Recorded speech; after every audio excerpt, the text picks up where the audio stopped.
Good evening mga idol!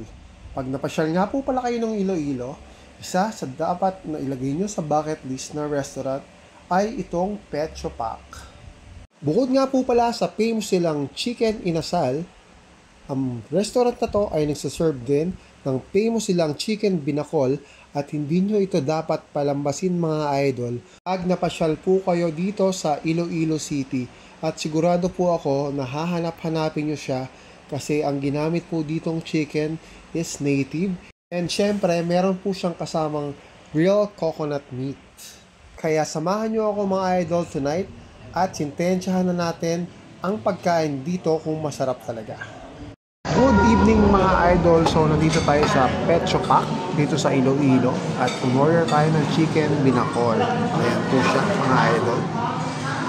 And kitang-kita yung meat ng coconut. Ayan, meat ng coconut. So, ayan siya.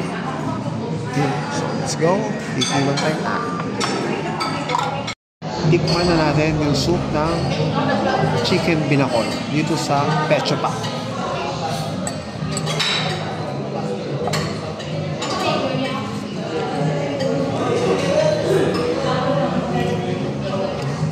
Manamis-namis mga idol.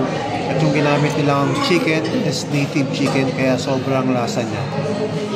And this one is their pecho mga idol. Pecho inasal. Ayan o. Legit. Ito naman mga idol yung kanilang grilled liempo. Ayan o. Looks yummy. So let's go. Mga idol, sinitensyahan na natin itong inasal na pecho. Ano to, patatas?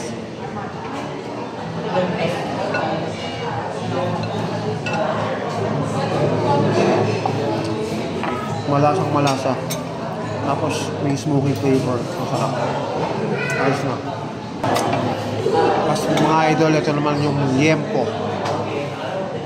Let's go, syempre. Sausaw natin sa ginawa nating sausawan na toyo, mansi at sili, syempre.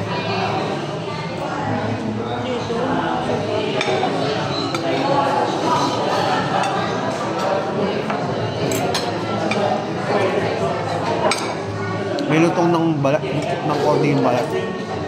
Tapos malamang tumit na. And we ordered fresh buko juice for our drinks. Let's go!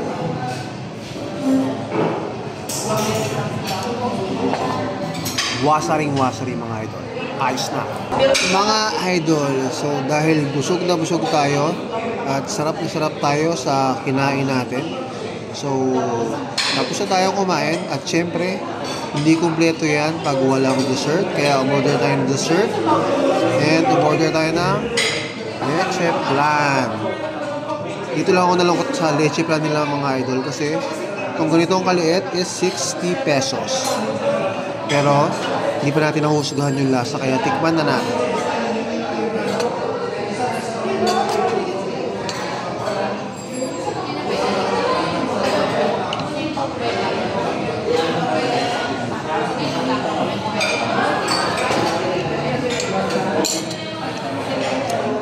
Hindi naman nakakautay yung taste niya. Tamang-tama lang po yung tamis.